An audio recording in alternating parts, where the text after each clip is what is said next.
Imagine a place so dark, so silent, that you can feel its weight pressing against your chest. Now picture a moment where something unnatural slips into that silence, something you can't explain, and yet it's staring right at you. This isn't just a story, it's a real experience, one that has left a permanent scar on my soul. Start the video with these chilling words, immediately setting the tone for a haunting narrative. The protagonist begins with an unsettling recollection, almost as if they're unsure whether they truly want to share what happened. The opening lines should create a visceral connection with the audience, an invitation to explore the unknown, to step into a world where the line between the natural and the supernatural is blurred. The protagonist's voice trembles slightly as they recount a night that started off as just another gathering with friends. A night that quickly spiraled into something that defied all logic. But this wasn't just a random choice. They were in an isolated location, far away from civilization, at a site so remote that any help would have been hours away. The perfect setting for something terrifying to unfold. As the narrator continues, they emphasize that this wasn't just another ghost story.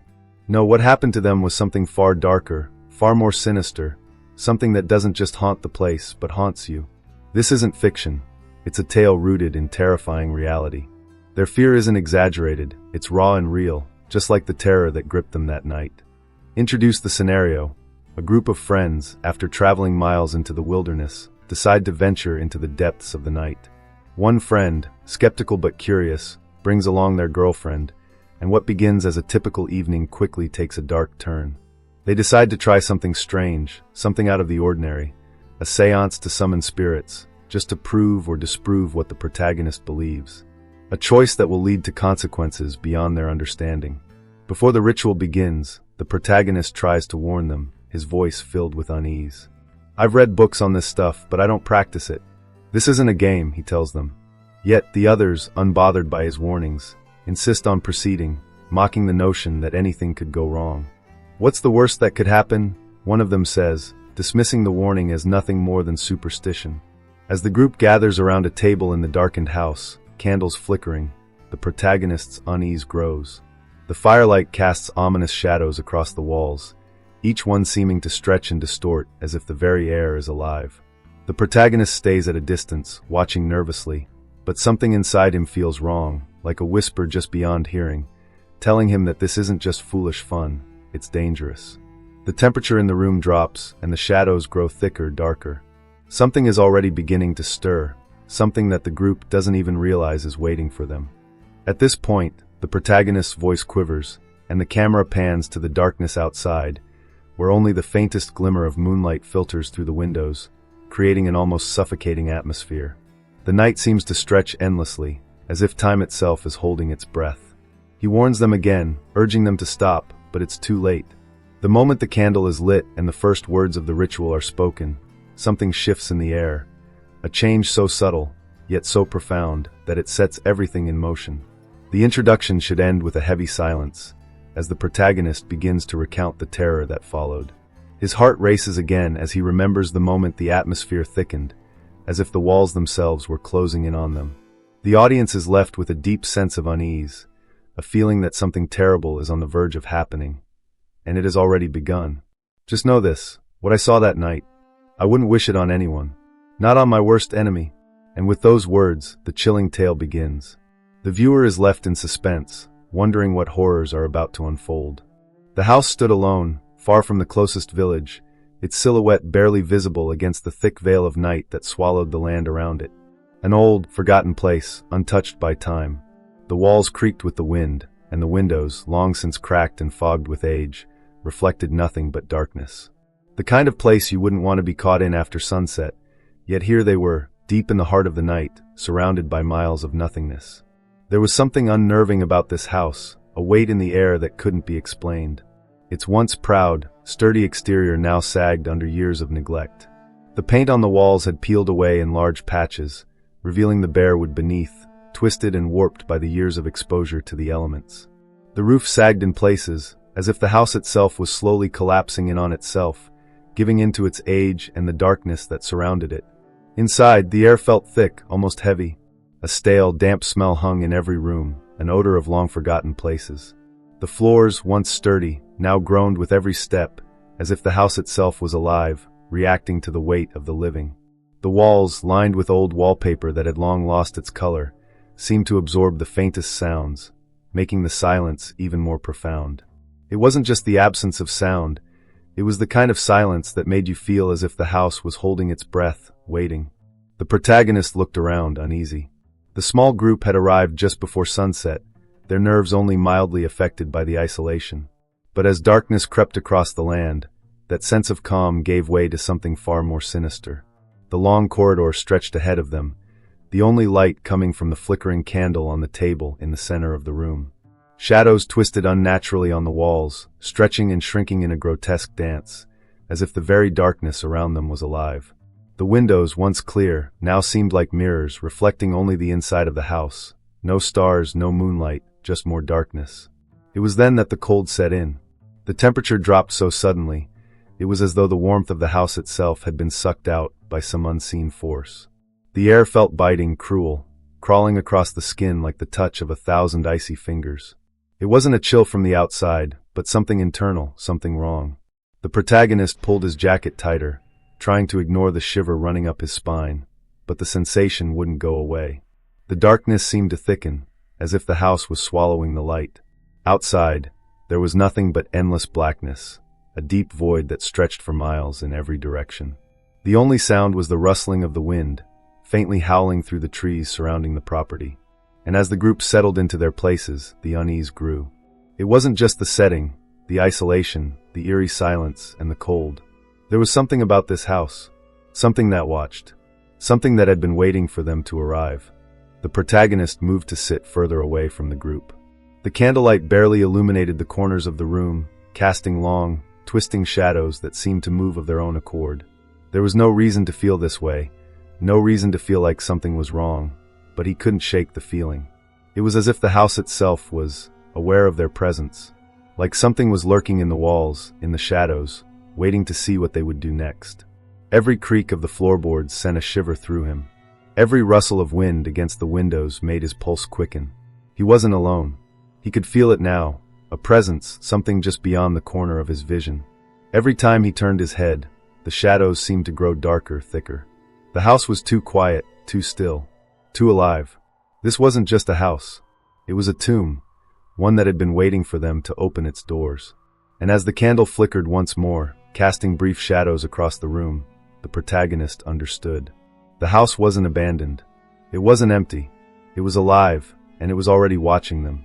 It started with the smallest of things, small enough to dismiss if you weren't paying attention, but enough to make the hairs on the back of your neck stand on end if you were. At first, it was the silence, unnatural, thick, suffocating. The kind of silence you can feel pressing against your ears, a silence that makes you question if the house is even breathing. As the group continued their ritual, seated around the dimly flickering candle, the sense of unease began to grow, slowly, like a shadow creeping along the edges of the room. The protagonist felt it first, the temperature.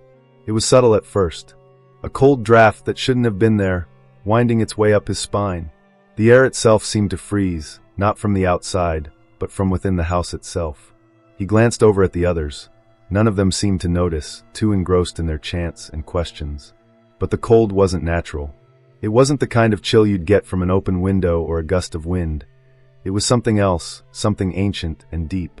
The temperature dropped so suddenly that it made the protagonist's breath hitch in his chest. A sharp, stinging cold that seemed to radiate from the very walls. The room felt like it was closing in, the very air heavy with a presence that was far from welcoming. The second thing that caught his attention was the way the shadows seemed to shift. It was subtle at first, just the faintest movement in the corners of his vision. He turned his head quickly, but every time, there was nothing there, just the same oppressive darkness, clinging to the edges of the room like a living thing.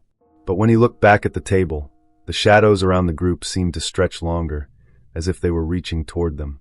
The candlelight flickered wildly, casting grotesque, misshapen silhouettes that seemed to twitch in the corners of the room, twisting and bending unnaturally. It was then that he heard it, the first whisper. At first, it was so faint, it could have been the wind slipping through the cracks in the walls, but as the seconds ticked by, it grew clearer. A soft, almost imperceptible sound, like a whisper in his ear. He jerked his head to the side, eyes scanning the room, but the others were still deep in their ritual, oblivious to the growing tension. He felt the weight of the silence press against him even harder now, the whisper repeating itself, only just out of reach of comprehension. And then it came again, louder. Closer. It wasn't the wind. It wasn't the house settling. This time, it was a voice, low, guttural, like a breath dragged through a throat that hadn't spoken in centuries. The words were unintelligible, muffled by the thick silence in the room, but the tone was unmistakable. It was a voice that didn't belong. Suddenly, the protagonist felt it, the eyes. He wasn't alone. He was being watched. His skin crawled with the sensation, like invisible eyes were boring into the back of his skull, studying his every move. He slowly turned his head, eyes scanning the room. There was nothing there. Nothing but the shadows, growing ever deeper, more oppressive. But the feeling didn't leave. It clung to him like a heavy, suffocating fog. He could feel the gaze following him, lurking just beyond the edges of the candlelight. As the group continued with their chants, oblivious to the mounting terror in the room, the protagonist's heart pounded faster, his breath shallow. His eyes darted toward the door, but it was just as dark outside as it was inside. There was no escape. The house had become a prison, and whatever was here, whatever had stirred to life with their foolish ritual, was waiting. And then it happened. A loud bang. It came from the far side of the house, a deafening crash that echoed through the room like a door slamming open. The others froze, their voices trailing off in a mix of confusion and fear. The protagonist's stomach churned, the blood draining from his face. The sound didn't make sense. Nothing in the house should have moved that violently, not with the way it had been settling into its own age. Something had just shifted. And it wasn't the house. The whispers grew louder. The shadows seemed to grow deeper. And the chilling sensation of being watched? It was no longer a feeling, it was a certainty. The cold was no longer a mere draft.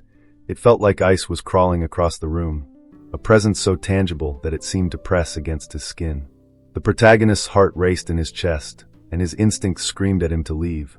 But something held him there. Something in the air, in the walls, in the very house itself, had begun to change. And then, just as quickly as it had begun, the room fell into silence again. A silence so heavy, so profound, that it seemed to swallow everything else. No whispers, no cold, no shadows, but the tension was still there, thick, waiting. Something was coming. The silence in the room was deafening, suffocating.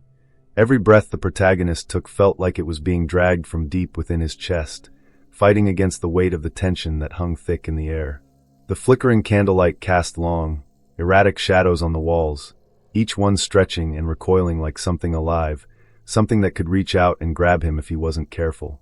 The whispers had stopped, but the fear, the presence, hadn't. If anything, it had grown stronger, more tangible, like a living thing watching, waiting. The others, oblivious to the growing dread, continued with their chanting, their voices rising and falling with practiced ease. But the protagonist could no longer focus on their words. His mind was clouded with the same thoughts repeating in his head over and over. This is wrong.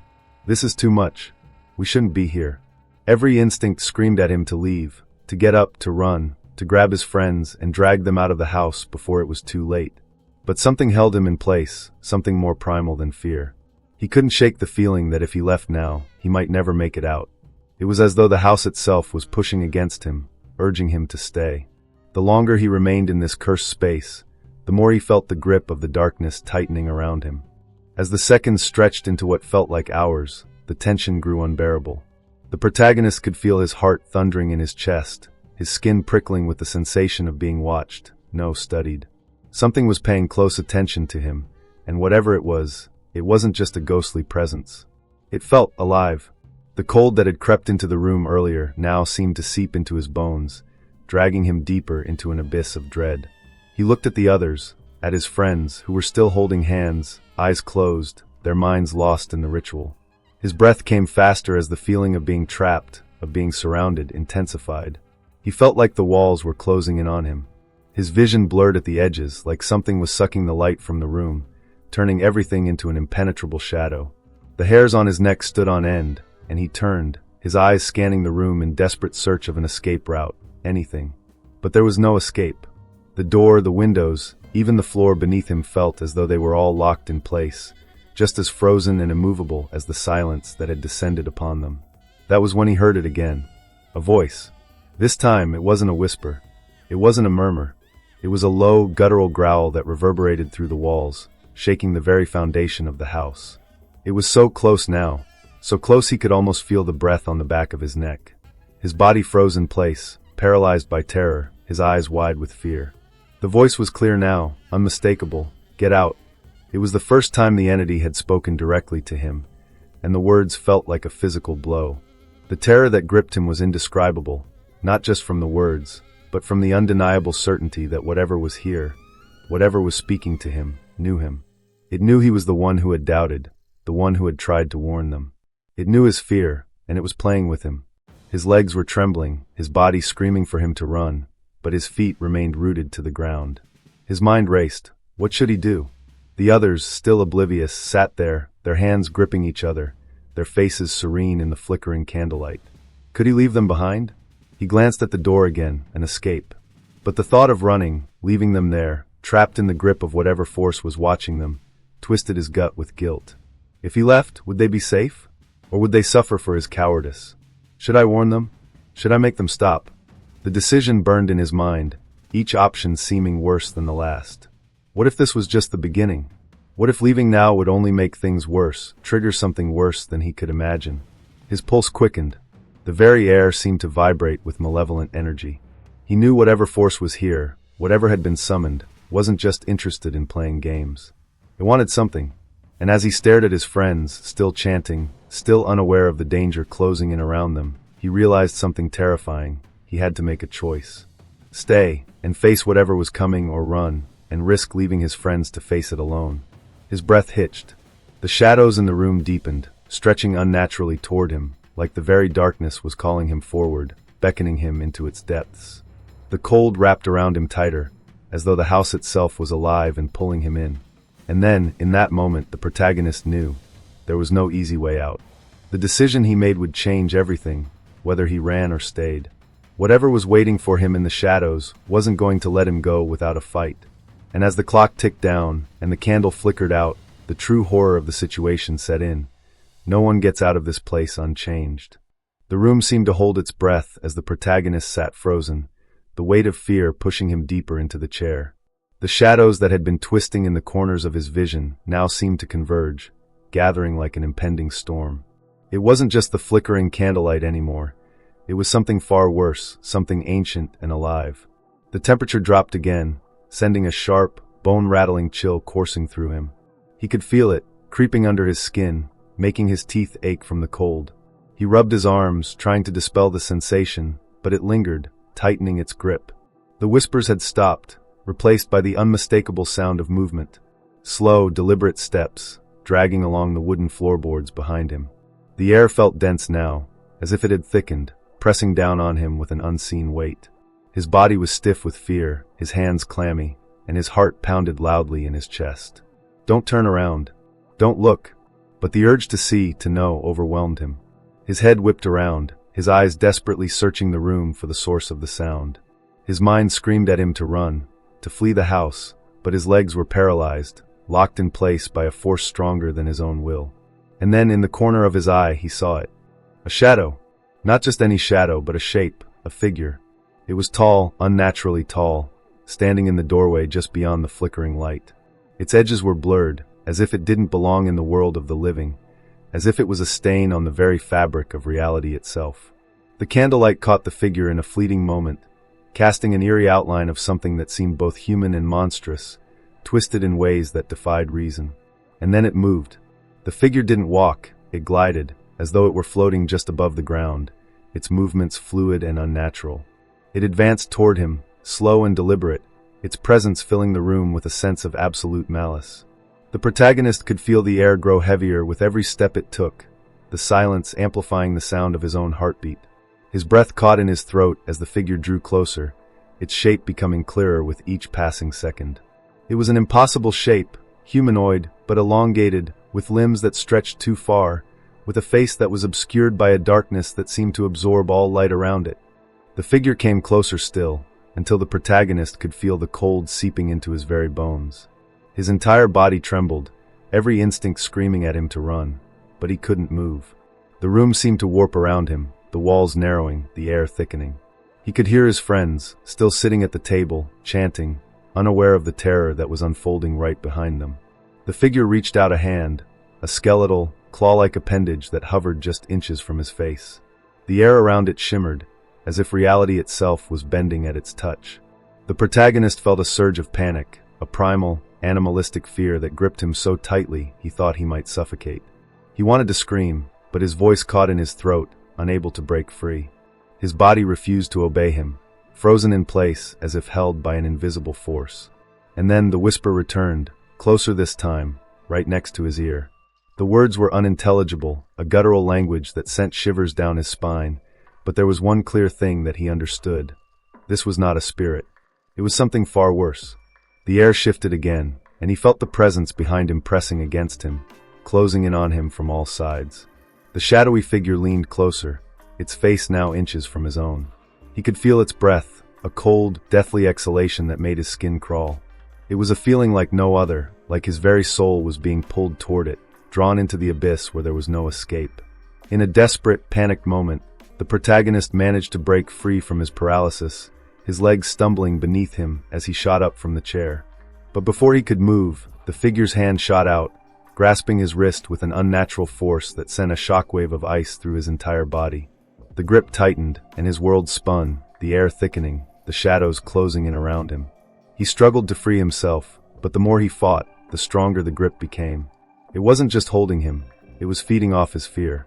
The room seemed to distort, the walls stretching impossibly, the darkness spreading like ink in water. The figure's face came into full view for a brief, horrifying moment, a featureless void, a deep black abyss where its eyes should have been, and a smile that stretched impossibly wide, jagged, and hungry. The protagonist's heart pounded in his chest as the last shred of his will snapped. With a violent, desperate lunge, he broke free, pulling himself away from the grasp of the shadow. But the terror didn't end there. As he turned to flee, the shadows began to move of their own accord, swirling in a cyclone of darkness, closing off all exits. The house, which had once felt like a silent, oppressive tomb, now felt like an active predator, its walls alive with malice, its very foundation shaking under the weight of the creature that had just revealed itself. There was no escaping now. The house had claimed him, and whatever was watching, whatever had been waiting for this moment, wasn't going to let him leave. The figure's voice, now clear and unmistakable, rumbled through the room, chilling him to the core. "You should not have come." The words echoed in his mind as the world around him twisted into madness, and all he could do was run, knowing that there would be no safety, no sanctuary, only the dark, ever-present hunger of what he had awakened. The walls of the house seemed to tremble as the protagonist stumbled backward, his body numb with terror. He could hear his friends still chanting, oblivious to the hell unfolding around them. The shadows were no longer confined to the corners of the room. They were alive, writhing, twisting, reaching for him, as though they were eager to drag him into the very heart of the darkness that now consumed the house. The temperature continued to drop, the cold gnawing at his skin, seeping into his bones until he felt as though he were suffocating from the inside out. With every step he took, the floor beneath him groaned, the house seemingly protesting his every movement. The figure that had first appeared, now fully revealed as a grotesque, inhuman shape, hovered just out of reach, watching him with its empty, abyssal eyes. The smile that stretched across its face was unnatural, too wide, too sharp. It wasn't a smile of pleasure. It was a predator's grin, a signal of something far darker than mere death. The protagonist's breath hitched as a terrible thought took root in his mind. This thing, this entity, it's not here by accident. It's not just haunting the house. It's tied to the very land, to everything around him. The figure wasn't some random ghost, or a spirit summoned by their foolish actions. No, this was something older, something that had been waiting long before they arrived. It was part of the house, part of the land, its hunger ingrained in the earth itself. His presence here, their presence here, had awakened it. The ritual had been the catalyst, the final push that brought it from the shadows into their reality. The realization hit him like a physical blow, and with it came a surge of terror so powerful, so paralyzing, that it almost knocked the breath from his chest. He was never meant to escape this place. There was no running from this. The house was alive, and the creature, it was a guardian, a harbinger, a part of something far larger than they could comprehend. He had awakened it, and now it was too late. "Why are you here?" The voice rumbled through the room, a low growl that vibrated through his very bones. It wasn't the same as the whisper from before. This was a voice with weight, with centuries of malice behind it. The words were not spoken to him directly, but rather to the group, to the room, as if the house itself was speaking. The temperature plummeted even further, and the shadows thickened, merging into a swirling black mass that seemed to bend reality itself. The protagonist's pulse raced as he glanced around, his mind spinning. The house isn't just haunted. It's a vessel, a tomb, a trap. He turned to face the others, who were still sitting around the table, their eyes closed, hands clasped, lost in their trance-like state. They were unaware of the creature that loomed in the darkness, unaware of the nightmare that was unfolding. It was as if they were already a part of the house, as if the walls had already claimed them, weaving them into the fabric of its haunting, its curse. The figure moved, its limbs bending and twisting in unnatural angles as it glided toward the protagonist. Its presence felt suffocating, like the very air had thickened to the point where it was almost impossible to breathe. The shadows crept closer, crawling over the walls like tendrils, wrapping around him, dragging him toward the center of the room. This is it, he realized. This is the moment when everything changes. The figure's hands, long and skeletal, reached toward him, its fingers brushing against the surface of his skin, sending a wave of ice flooding through his veins. In that instant, the house seemed to exhale, a low, guttural sound that reverberated through the floorboards. The protagonist's vision blurred, and he felt the crushing weight of the darkness pressing against him. The walls seemed to close in, narrowing his world down to the figure that stood before him. His mind screamed for him to move, to fight, but his body was no longer his own. It was as if he were being drawn into the very heart of the house, swallowed by the malevolent force that had been festering there for centuries. And then, with a sudden surge of energy, the entity spoke again, this time, its voice sharp, insistent like nails on a chalkboard. "You are ours," it declared, and the force of its words sent a shockwave through the room. The lights flickered, the shadows momentarily dissipating, only to return with a greater intensity. The house groaned and shifted, as if it were awakening from a long slumber, its every creak and moan a sign of its malevolent stirring. The protagonist's eyes locked onto the entity, and in that moment he understood. It wasn't just here to haunt them, it had been waiting for this. It had always been here, buried in the very foundation of the house, a creature of darkness, born from something far older than time itself. It had no name, no true form, only a hunger, an insatiable need to feed on the living, to pull them into its dark embrace. The ritual they had attempted had not called it from the void. It had only served to open the door. And now that door was closing, trapping them inside with it. As the figure reached forward, its black, empty eyes boring into his very soul, the protagonist could feel the last threads of his sanity snapping. He knew there was no escape. There was only the abyss, the thing in the shadows, hungry, waiting for him to step into its darkness, to become part of its eternal feast. The world around him began to fade, the light swallowed whole by the darkness, until there was nothing left but the creature, its smile widening with every passing second. It was too late, and the house was never just a house. It was a tomb for those who dared to enter, an endless prison for souls lost in the dark. And now it had claimed him too. The protagonist's heart thundered in his chest as the darkness closed in, swallowing the room, consuming the very air around him. The last shreds of hope, of rational thought, had been torn from him in those final moments. His legs buckled beneath him, his body falling limp, as if every ounce of strength had been siphoned away by the malevolent force that had emerged from the shadows. His body no longer belonged to him. It was a puppet, controlled by the relentless, suffocating grip of whatever haunted the house. The house itself groaned as if in approval, its walls closing in, the air growing heavier, more oppressive. The shadows seemed to pulse with a life of their own, stretching, crawling over the walls, seeking to drag him deeper into the abyss. The cold was unbearable, a bitter, paralyzing chill that sunk into his bones, freezing his very soul. The figure, now fully revealed in its grotesque, twisted form, loomed above him, its shape distorting as it moved closer. It didn't need to speak. It was already inside his mind, feeding off his terror, his helplessness. And then it touched him. The sensation was more than just cold. It was empty, a void that consumed everything, erasing all sense of self, of being. The skin of its fingers brushed his cheek, sending a jolt of icy agony through his entire body, leaving a cold burn that would never fade. The darkness around him seemed to vibrate with malevolent joy, the shadows closing in tighter, cutting off every possible escape. He could feel his breath coming in ragged gasps, his chest tight with panic, but there was no air left to breathe. There was nothing but the suffocating dark and the overwhelming presence of the creature that hovered above him. A cold, unnatural laughter echoed through the room, as if the house itself was mocking him, reveling in his despair. The air seemed to thicken, the walls warping as if they were alive, folding inward, pulling him deeper into their grip. The house had already claimed him, just as it had claimed so many before him. It was a tomb, a prison for those who dared to enter, and it would never let him go. There was no escape, no salvation. In his final moments, the protagonist's eyes scanned the room, the flickering candlelight casting grotesque shadows that danced and writhed around him. His mind raced. He tried to call out, tried to scream for help, but his voice was swallowed by the oppressive silence that now filled the house. The others, the ones who had summoned this terror, who had played with forces they didn't understand, were still trapped in their trance, oblivious to the horror that had already claimed them. They were too far gone, lost to the darkness, their souls already entwined with whatever ancient force haunted this cursed place. The shadows seemed to press in around him, swallowing everything. His body felt weightless, as though he were no longer grounded, drifting away from the reality he had once known. The darkness had taken hold of him, wrapping around his very essence, pulling him into the very fabric of the house, into the heart of the curse that had lingered for centuries. And then, just as quickly as it had begun, it was over. The protagonist was gone, his body, his mind, his very soul consumed by the house, swallowed by the darkness that had been waiting for him.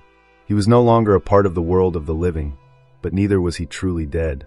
He was a whisper in the shadows, a presence that lingered in the walls, a warning to anyone who dared to venture into the house. The room fell silent once more, the shadows retreating as the house seemed to settle back into its unnatural slumber. The air grew still, the temperature returning to its oppressive coldness. The ritual was over, the house's hunger temporarily sated, but the terror was far from finished. The other friends, still sitting at the table, remained unaware of the tragedy that had just unfolded.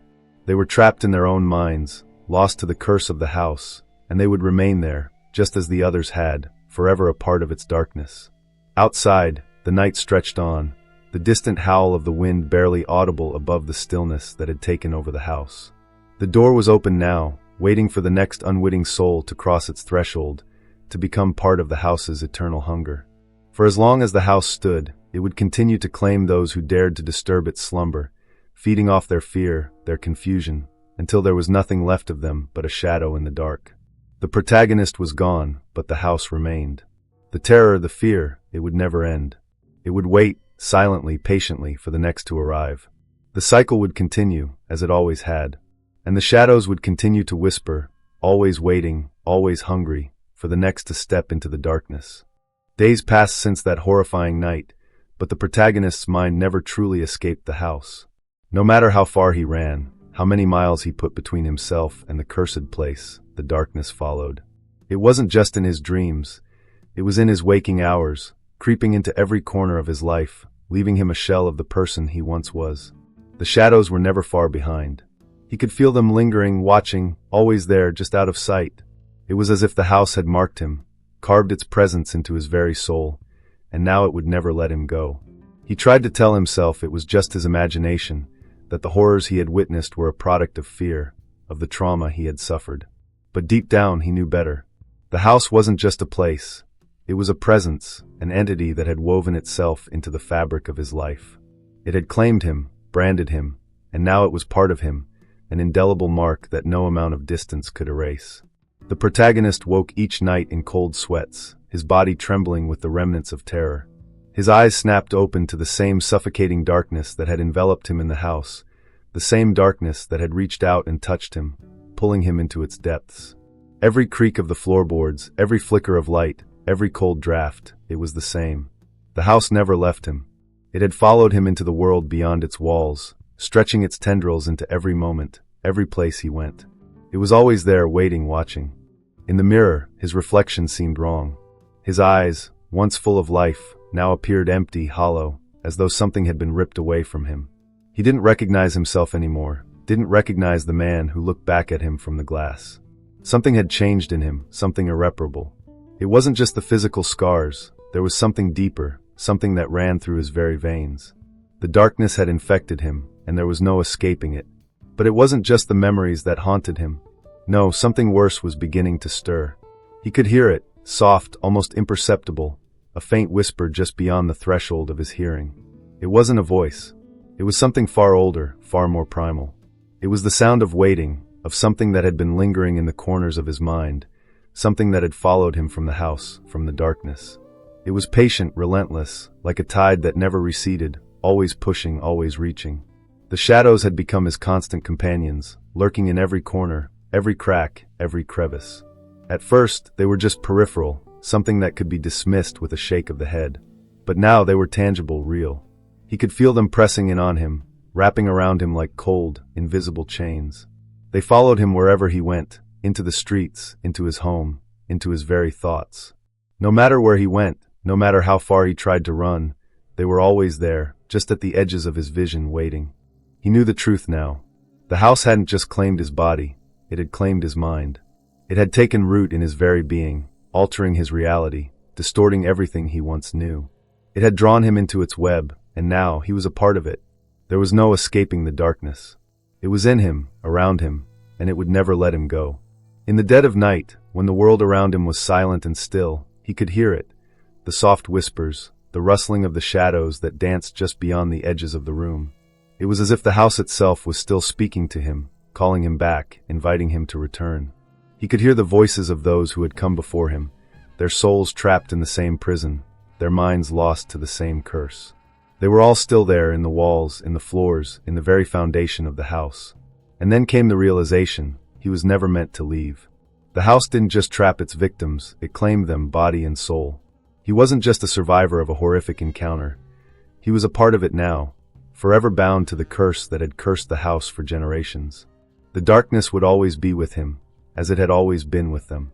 The house wasn't just a place. It was a force, a malevolent presence that didn't just haunt its victims, it became them. He knew now that his fate was sealed.